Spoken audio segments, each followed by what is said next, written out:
A palavra de vida hoje vem de Êxodo capítulo 32, versículo 15 até 19. Êxodo 32, versículo 15 a 19. Hei de ler para nós. Assim diz a palavra do Senhor.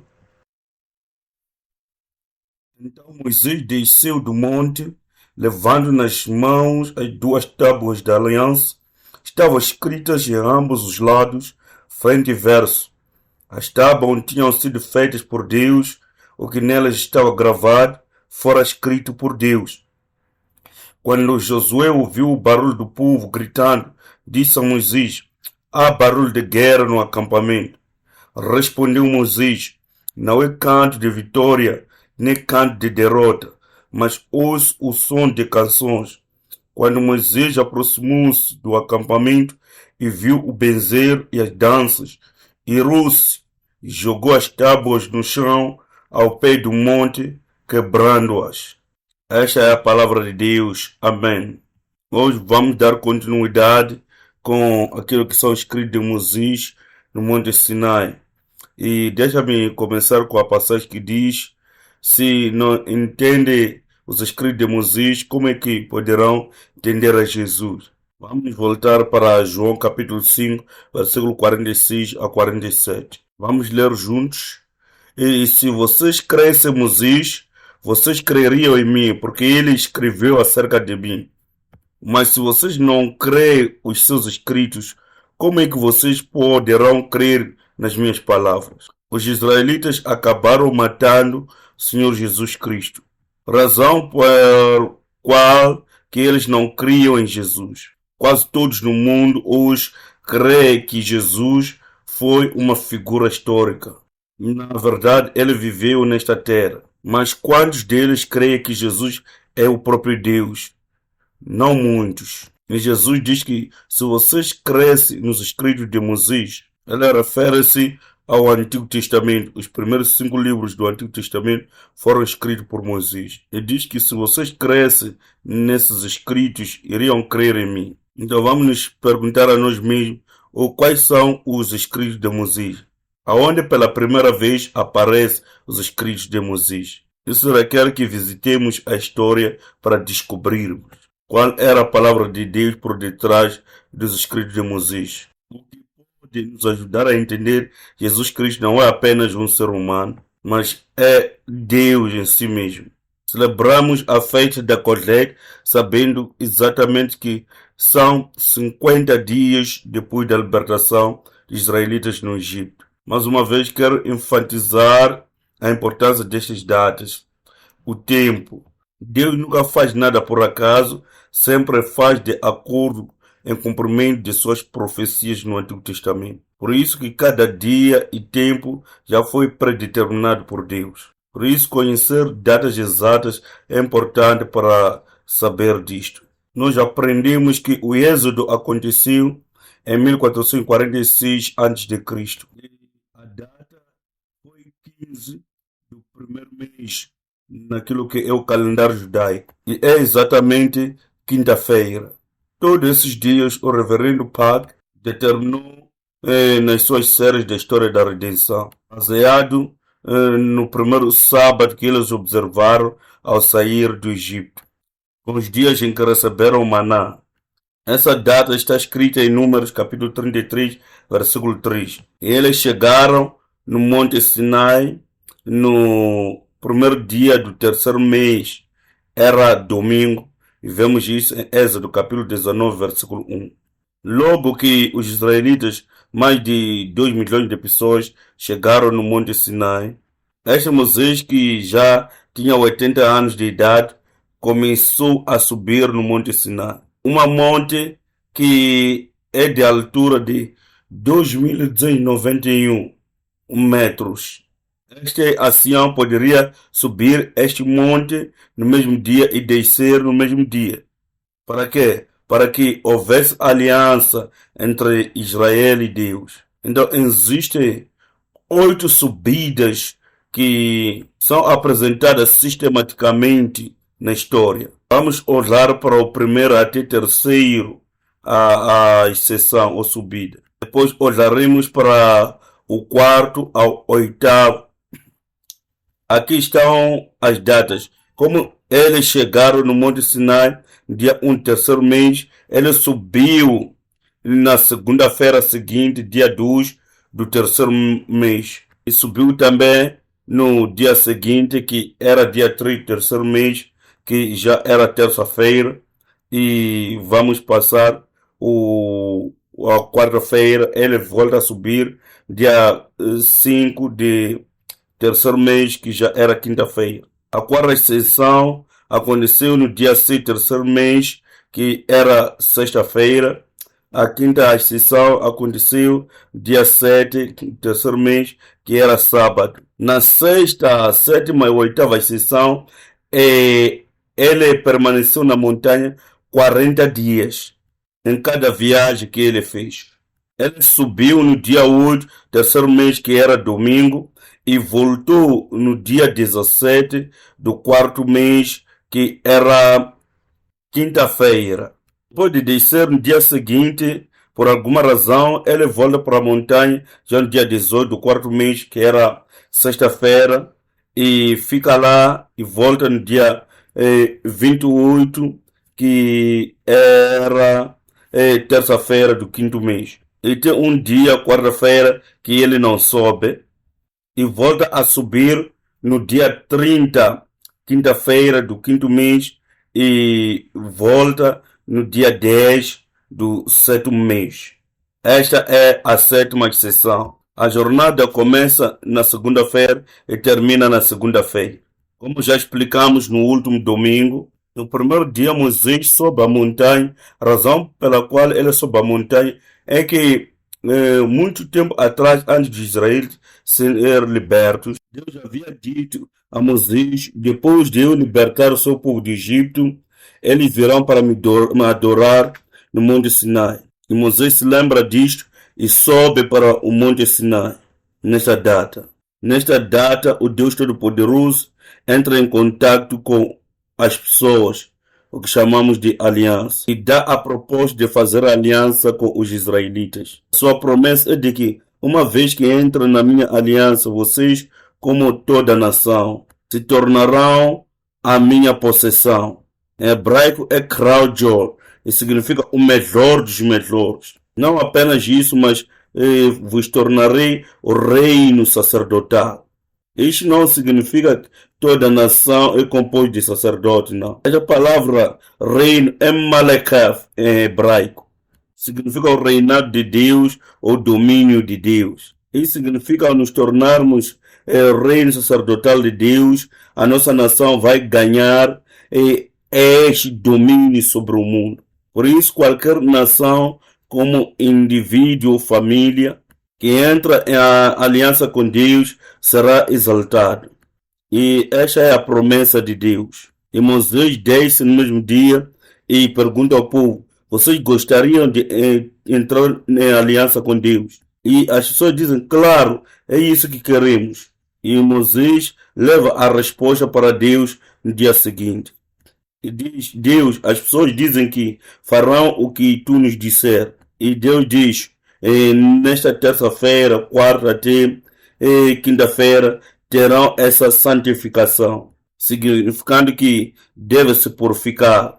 Por quê? Para que Deus ratificasse uma aliança, ele desceria pessoalmente. E para isso, eles deveriam se santificar. Na quinta-feira de manhã, Deus realmente desceu sobre o monte. E Moisés sobe nesse dia pensando que será o dia da ratificação. E não aconteceu naquele dia. Se Deus tivesse ratificado a aliança aqui, não haveria Pentecostes.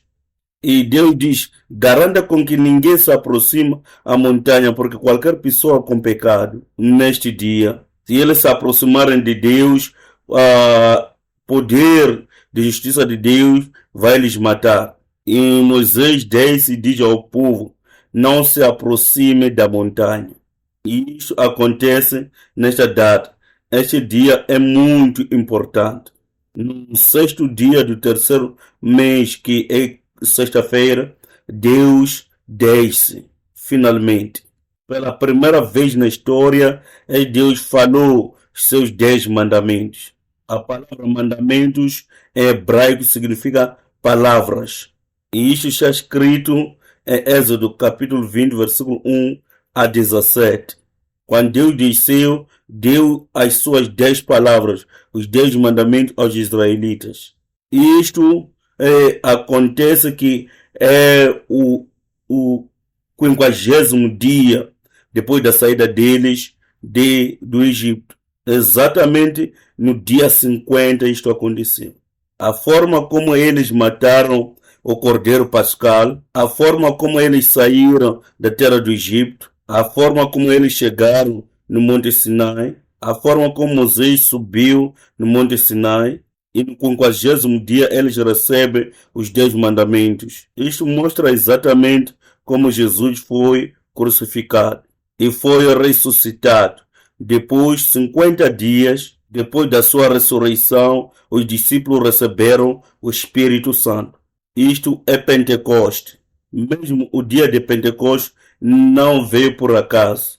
Isto tinha sido ordenado por Deus há muito tempo atrás, como já vimos. Quando Deus fala a sua palavra para um grupo de pecadores. Sem que alguém lhes dissesse, as pessoas souberam o valor e o temor da palavra de Deus. E eles disseram, não podemos suportar mais isso. Moisés vá e leva a palavra para nós. E Deus disse, não há problema. A partir daí, Deus já falava através de Moisés para dar a sua lei para os israelitas. Vemos isso em Êxodo capítulo 20, versículo 18 até capítulo 23, versículo 33. O capítulo 20, 21, 22, 23, todas estas são leis. Todas essas leis é acerca de como os israelitas deveriam conduzir a sua vida aonde? No deserto? Não. Na terra de Canaã. Sabemos todos que essa Canaã representa o nosso Canaã espiritual. Então, quando Deus proclama a sua lei e diz ao povo, é assim que viverão em Canaã. Esta lei por si mesmo é uma confirmação, é uma garantia de que todos que estão a receber a lei de Deus entrarão em Canaã. Então, todos que recebem a palavra de Deus, a lei de Deus, recebem a garantia de ir ao céu. Este é o poder da lei, a palavra de Deus. E Moisés pega essas palavras, volta a relatar ao povo, escreve um livro chamado o Livro da Aliança. Simplesmente significa contrato entre Deus e o povo. Amados irmãos e irmãs, este é o primeiro lugar onde a palavra de Deus nasce. Esta passagem nos diz cada palavra que Moisés escreveu ou falou é a palavra que Deus falou. Isto mostra a autoridade da Bíblia, que é divina. É uma revelação específica de Deus. Os 66 livros inteiros da Bíblia são a palavra viva de Deus. Está escrito em 2 de Pedro, capítulo 1, versículo 20 a 21. E Isaías capítulo 34, versículo 16, vamos olhar para estas duas passagens. Os livros da Bíblia não são apenas simples livros, são a palavra que o Deus falou. São 10 palavras que Moisés colocou em escritos e a inspiração do Espírito Santo os compôs em 66 livros. Vamos voltar para a 2 de Pedro, capítulo 1, versículo 20 a 21. Antes de mais nada, saibam que nenhuma profecia da Escritura provém de interpretação pessoal, pois jamais a profecia teve origem na vontade humana, mas homens falaram da parte de Deus, impelidos pelo Espírito Santo. Isso quer dizer que não podemos interpretar as Escrituras da forma que nós queremos. Toda palavra deve ser interpretada pelas próprias Escrituras. Esta Bíblia, o livro da lei, contém o que? A palavra falada de Deus. Esta é a Bíblia que se encontra nas tuas mãos hoje. Em Isaías capítulo 34, versículo 16, Deus nos desafia.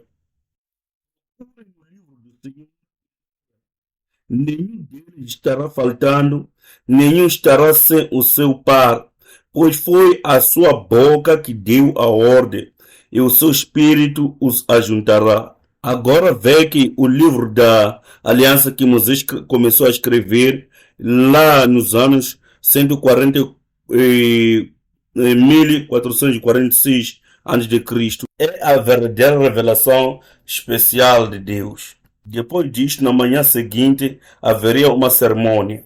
Então, vamos chamar desta a cerimônia da aliança. Isto se encontra em Êxodo 24, versículo 3 a 4. E aqui é versículo 7 a 8.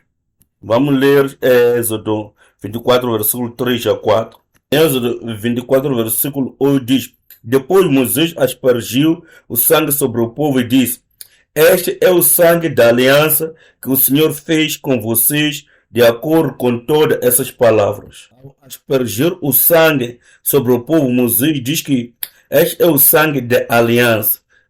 E ele lhes diz sobre todas essas palavras.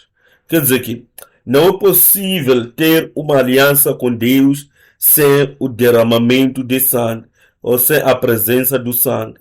Por quê? Porque somos pecadores e a vida está no sangue.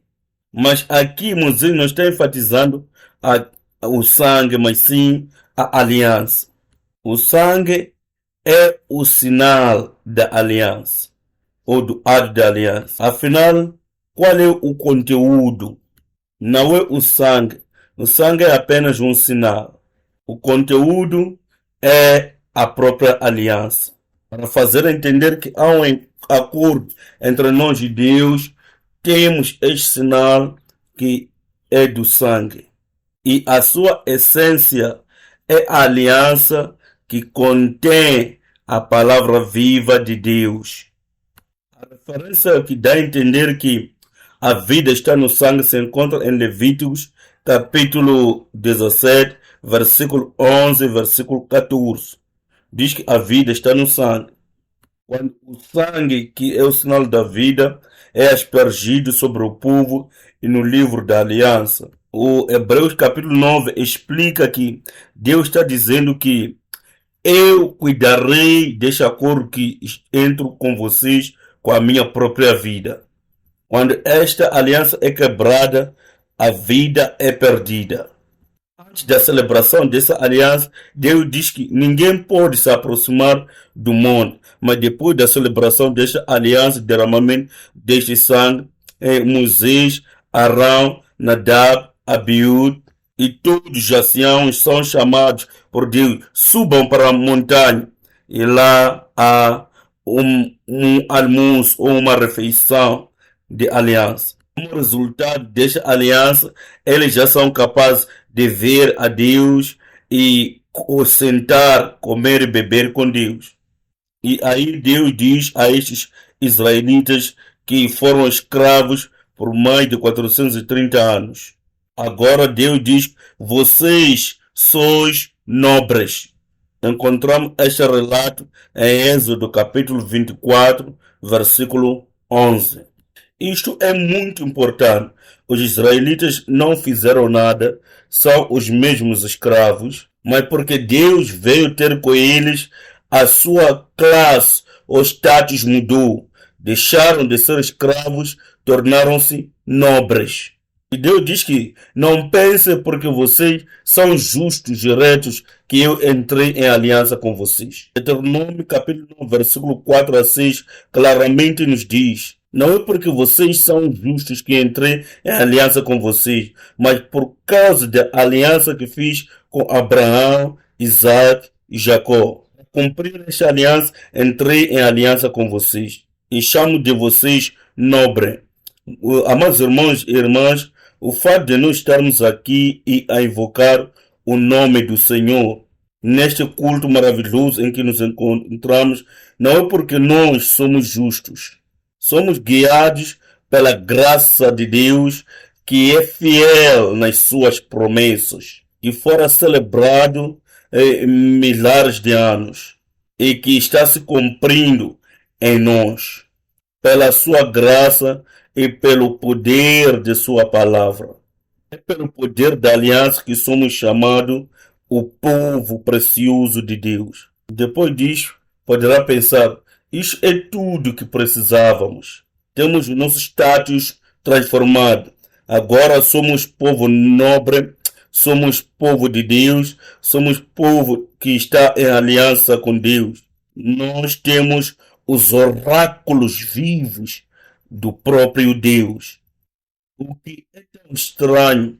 Por que estes 40 dias? Alguma coisa deve acontecer nos próximos 120 dias. Que tipo de algo tão importante aconteceu naqueles dias? Depois de Deus dizer, agora sois nobres, nunca mais levantarei a minha mão contra vocês. Êxodo 24, versículo 12. Deus diz que suba a montanha, porque eu te darei as duas tábuas da lei que escrevi com o meu próprio dedo. Por que isto é tão importante? Porque para que pudesse, aliás, receber essas duas tábuas, Moisés deveria jejuar por 40 dias e 40 noites. O relato deste jejum se encontra em Deuteronômio capítulo 9, versículo 9. Ele jejuou 40 dias e 40 noites. Aqui é Êxodo 24, versículo 12, diz: Disse o Senhor a Moisés, suba a mim ao monte e fique aqui, e lhe darei as tábuas de pedra com a lei e os mandamentos que escrevi para a instrução do povo. Ela diz que eu escrevi para a instrução. Por favor, tome nota da palavra instrução. Em hebraico e significa ensinamentos. A declaração não eram suficientes. Deus vai levar 40 dias para entregar duas tábuas da lei a Moisés, com o objetivo de quê? De que esta lei seja ensinada ao povo de Israel. É por esta razão que aprendemos a palavra de Deus. Ensinamentos. O que lhe ensina? O que acontece durante estes 40 dias do jejum? Deus mostra detalhes, detalhes a Moisés. Deus mostra o tabernáculo.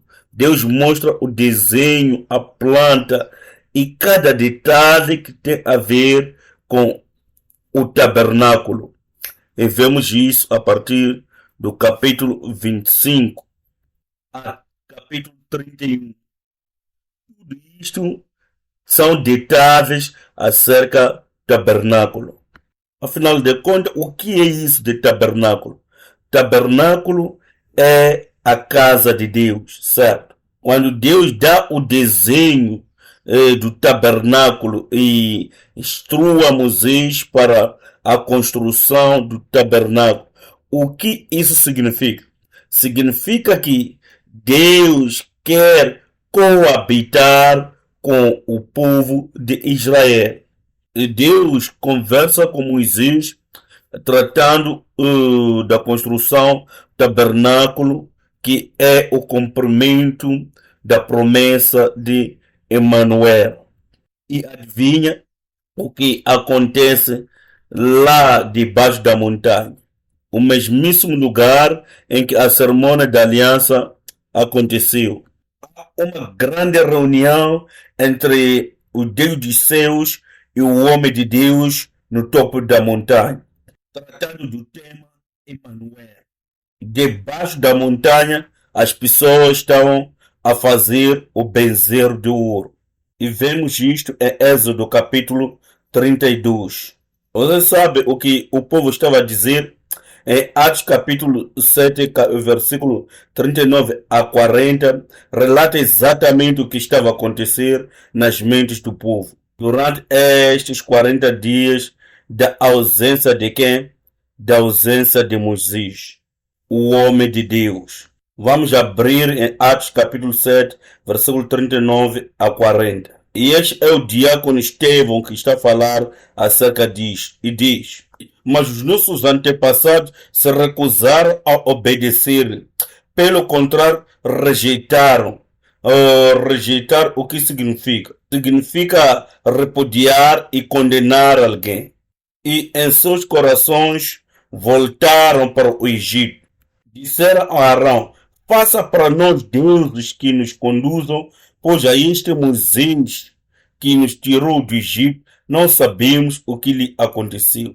Aqui, na ausência de Moisés, estão os israelitas deteriorando-se, recusarem-se a obedecer. Segundo, nos seus corações repudiaram a Moisés, rejeitaram a Moisés.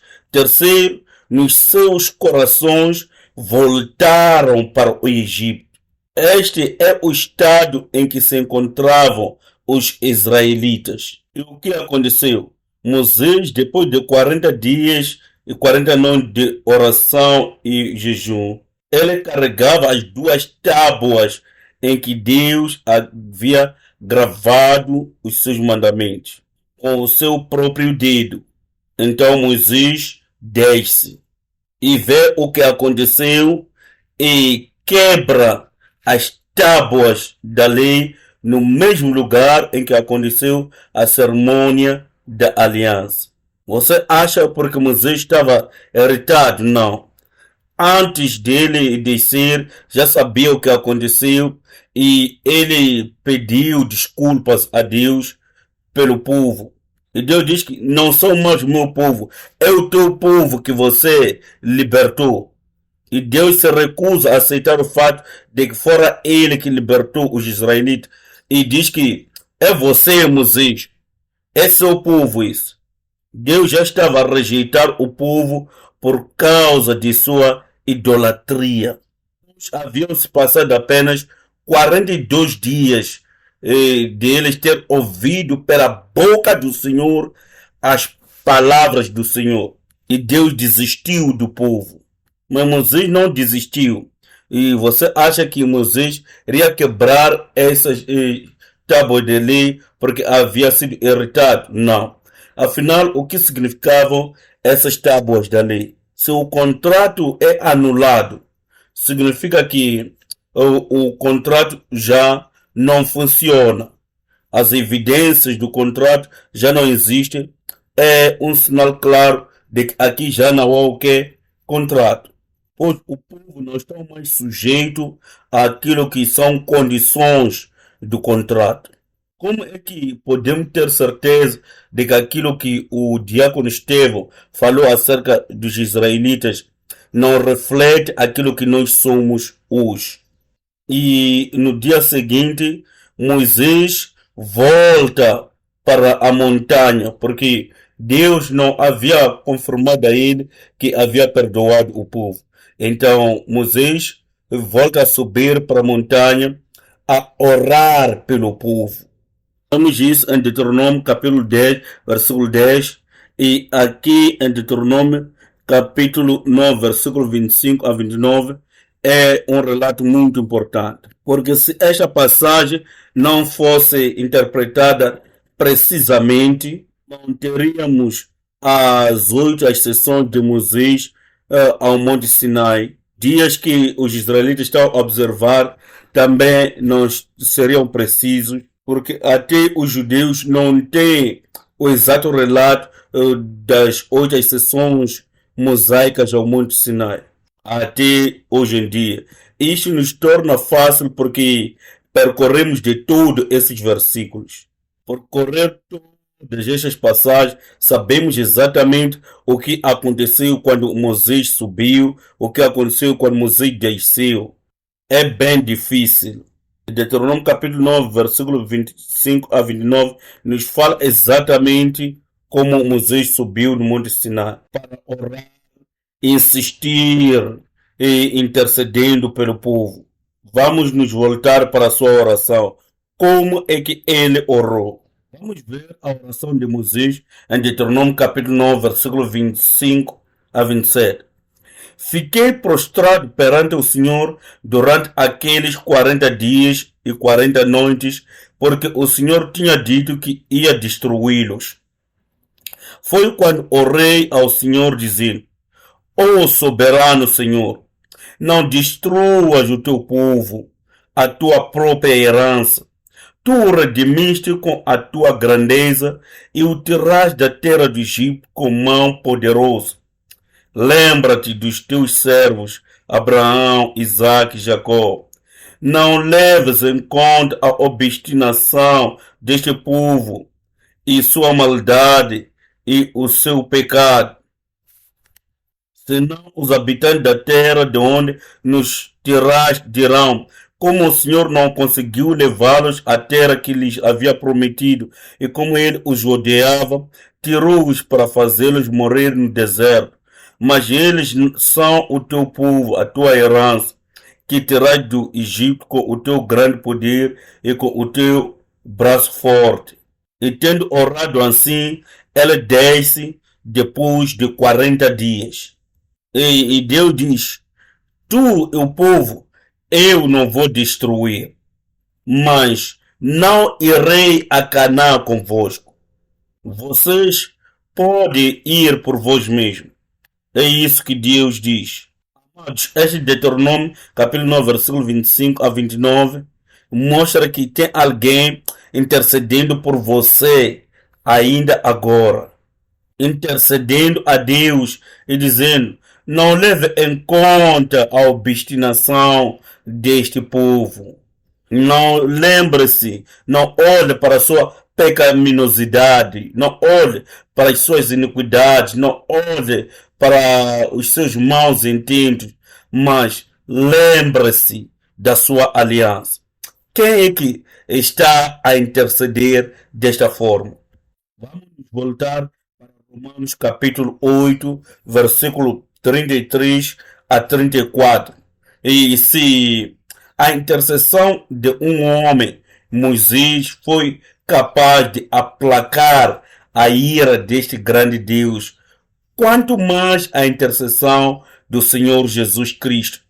Vamos nos voltar para Romanos capítulo 8, versículo 33 a 34. Diz que quem fará alguma acusação contra os escolhidos de Deus? Isto está apontando para nós. Diz que é Deus quem os justifica. Quem os condenará? Ninguém poderá condenar-nos. Por quê? Porque foi Cristo Jesus que morreu e mais, que ressuscitou, está à direita de Deus e também intercede por nós. Ainda agora que estou a falar. Esta é a única razão por que não sucumbimos à ira de Deus. Se até um homem, Moisés, fez tanto sacrifício assim, imagina o nosso Senhor Jesus Cristo. Então, ele desce e diz: povo, Deus disse que não vai nos destruir, mas não vai caminhar conosco, não vai viajar conosco a Canaã. E o povo descobre quão sério foi o pecado deles. Eles despiram-se de todos os vestidos e começaram a se arrepender. E vê que tem um dia que escapou aqui, certo? Aqui embaixo, Moisés continua a interceder pelo povo e chega a dizer: Deus, se este for o caso, vale a pena apagar o meu nome. Por favor, perdoa o povo. Se não queres perdoar, apaga o meu nome dos seus registros. Ele dá a sua própria vida para que a aliança permaneça com o povo. E aqui Deus cede às orações de Moisés e diz que não vou destruir o seu povo, também irei convosco para Canaã. Então agora isto já se encontra em ordem. De novo Moisés é dito naquele dia para que prepare as tábuas de pedras. Anteriormente Deus fez as tábuas, mas desta vez Moisés deve preparar as tábuas. Moisés foi o único que viu aquilo que é o tamanho daquelas tábuas. Ele próprio deveria cortar aquelas tábuas, fazer aquelas tábuas. Não é o dia de hoje onde temos a tecnologia. Não era apenas cortar uma pedra, era preparar como se fosse a tábua mesmo. Moisés deve ter sofrido muito para criar, fazer aquelas tábuas de pedra. Será que isso te maravilha ou te surpreende? Porque Deus é tão obcecado com as tábuas de pedras. E ele faz com que Moisés entre nos mesmos 40 dias de jejum e oração. E este relato se encontra em Êxodo 34, versículo 28. As primeiras tábuas foram destruídas. Aqui temos as segundas tábuas. E isso se encontra em Êxodo 34, versículo 1 a 4. É aqui que a ratificação da aliança finalmente prospera. E diz que Moisés desceu e a face dele brilhava. As pessoas não poderiam olhar diretamente para a cara de Moisés. É daí que surge isto de véu que cobre a cara de Moisés, para que as pessoas não olhassem a glória de Deus na face de Moisés. Questão que levantamos nestes 3 vezes 40 dias de jejum é porque Deus é tão obcecado com as tábuas de pedra. Porque quer tomar o seu tempo e escrever com seu próprio dedo nas tábuas de pedras. Afinal de contas, o que representa estas tábuas de pedras? Zacarias capítulo 7, versículo 12 diz que são os nossos corações. Zacarias 7, versículo 12, vamos ler. Endureceram o coração para não ouvirem a lei e as palavras que o Senhor dos Exércitos tinha falado pelo seu Espírito, por meio dos antigos profetas. Por isso o Senhor dos Exércitos errou-se muito. Endureceram os seus corações. Então os corações de Israel eram como pedras duras, não reconhecendo a palavra nem o Espírito de Deus. Olhando para Zacarias 7, versículo 12, diz que os corações deles não reconheciam a palavra. Nós, quando olhamos para a palavra de Deus, são apenas as letras ou o Espírito de Deus. Olhamos para a Bíblia e vemos apenas as letras e não o Espírito de Deus. Significa que os nossos corações ainda estão endurecidos, como a pedra. Quando isso acontece, este véu sempre existirá entre o povo e o mensageiro de Deus. Não conseguirão ver a glória de Deus na sua plenitude. Vamos estar cientes daquilo que é o livro da aliança e como é que foi feito originalmente. Se realmente crê nisso, como foi provado nas datas exatas, realmente este é um evento histórico num tempo e lugar exato, no ano 1446 a.C. Hoje, todas as palavras escritas no Antigo Testamento não serão apenas letras, escritas a tintas para ti. 2 de Coríntios, capítulo 3, versículo 14, 18, explica exatamente o que aconteceu com os israelitas neste evento. Porque Deus parece obcecado com as tábuas de pedras. Em 2 de Coríntios, capítulo 3, versículo 14, diz que e por isso a mente dos israelenses se fechou, pois até hoje o mesmo véu permanece quando é lida a antiga aliança. Não foi retirado, porquanto é somente em Cristo que ele pode ser removido. De fato, até nossos dias, quando Moisés é lido, um véu cobre seus corações. Contudo, quando alguém se converte ao Senhor, o véu é retirado. É quando os israelitas se converterem a Deus que o véu do coração deles será removido. Então eles conseguirão ver além da letra daquilo que é a palavra de Deus e conseguirão ver o Espírito de Deus por detrás de cada letra das Escrituras. A questão agora é, afinal de contas, o que é isso de converter-se ao Senhor? Procede em falar de converter ao Senhor, começa a apresentar o Senhor. Diz que o Senhor é o Espírito e onde quer que o Espírito esteja, ali há liberdade. É o Espírito de Deus que liberta de cativeiro. Mas todos nós que com a face descoberta contemplamos como por meio de um material espelhado a glória do Senhor conforme a sua imagem, estamos sendo transformados com glória crescente na mesma imagem que vem do Senhor, que é o Espírito. Então, o que está a dizer aqui? Ao converter-nos para Deus, o véu será removido do Antigo Testamento. Quando convertermos para o Senhor, quem é o Senhor? É o Espírito. Quando reconhecemos que o Senhor é o Espírito e a palavra é o Espírito, daí pode haver transformação nos nossos corações. Afinal de contas, o que é o Espírito? O Espírito é a nova aliança. Esta é a nova aliança que Deus prometeu, que não é igual àquela do Antigo Testamento. Diz que eu escrevi com meu dedo nas tábuas de pedras e os dias virão em que escreverei nos vossos corações. Vamos voltar para Jeremias 31, versículo 31 a 33. E ler apenas o versículo 33. Esta é a aliança que farei com a comunidade de Israel depois daqueles dias, declara o Senhor. Porei a minha lei no íntimo deles e a escreverei nos seus corações. Serei o Deus deles e eles serão o meu povo. Se em 1446 Deus desceu para escrever a lei nas tábuas de pedras, quanto mais Deus descerá para escrever no seu coração?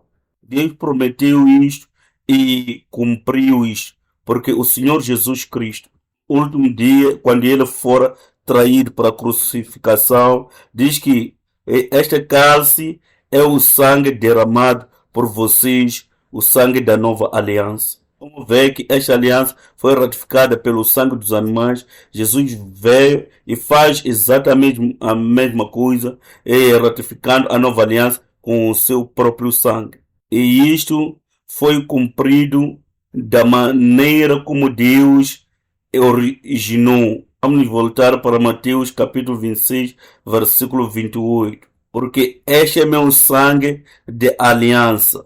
Ele diz que o sangue de quê? O sangue de aliança. Quando olhamos para o sangue é apenas um sinal, mas quando olhamos para o conteúdo é aliança.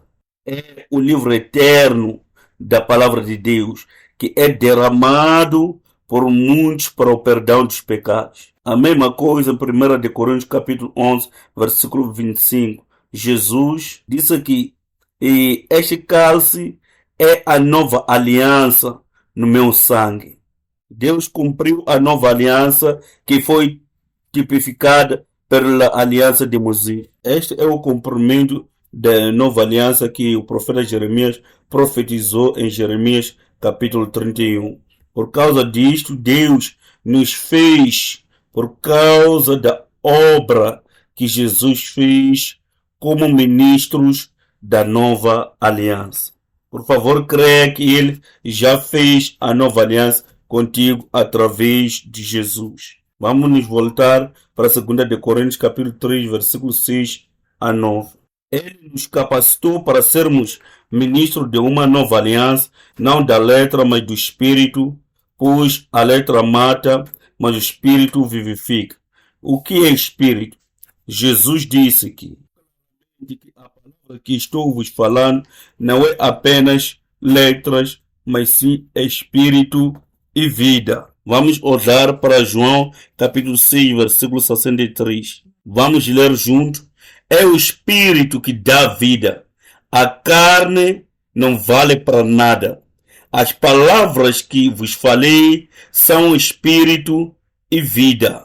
Amados irmãos e irmãs, porque Deus já cumpriu esta promessa, agora somos capazes de ver na sua casa, tabernáculo de hoje, onde recebemos essa palavra que é Espírito e vida sempre que viemos aqui. Por causa disso, Deus diz, você já não é um coração duro, de pedra, você já é a minha carta. Nós somos a carta de Jesus Cristo. Vamos ler isto, claro, em 2 de Coríntios capítulo 3, versículo 2 a 4. Vocês mesmos são a nossa carta, escrita em nosso coração, conhecida e lida por todos. Vocês demonstram que são uma carta de Cristo, resultado do nosso ministério, escrita não com tinta, mas com o Espírito de Deus vivo, não em tábuas de pedra, mas em tábuas de coração humano. Tal é a confiança que temos diante de Deus por meio de Cristo. Não por causa daquilo que fizemos, e não por causa daquilo que nós somos, mas por causa daquilo que Jesus fez. Somos feitos cartas do Senhor Jesus Cristo. Vós, igreja, sois a carta do Senhor Jesus Cristo, escrita para que todo mundo possa ler. Vamos ter esta confiança na nossa vida cotidiana. Vamos orar. Nosso Deus Pai, te agradecemos por nos dar esta oportunidade para revisitar a história em que Moisés trabalhou duro, de maneira que permitiu que os israelitas entrassem na terra de Canaã contigo. Te agradecemos por ter enviado o Senhor Jesus Cristo e Ele está trabalhando dia e noite incessantemente para que possamos permanecer nesta nova aliança contigo sempre, independentemente das nossas fraquezas e iniquidades. Pai, oramos para que possa abençoar os nossos corações, para que não sejam desobedientes, mas que sejam corações que querem obedecer ao Senhor Jesus Cristo completamente e vão se regozijar sempre na sua palavra. E agradecemos por este tempo abençoado. Mais uma vez, em nome de Jesus, oramos. Amém.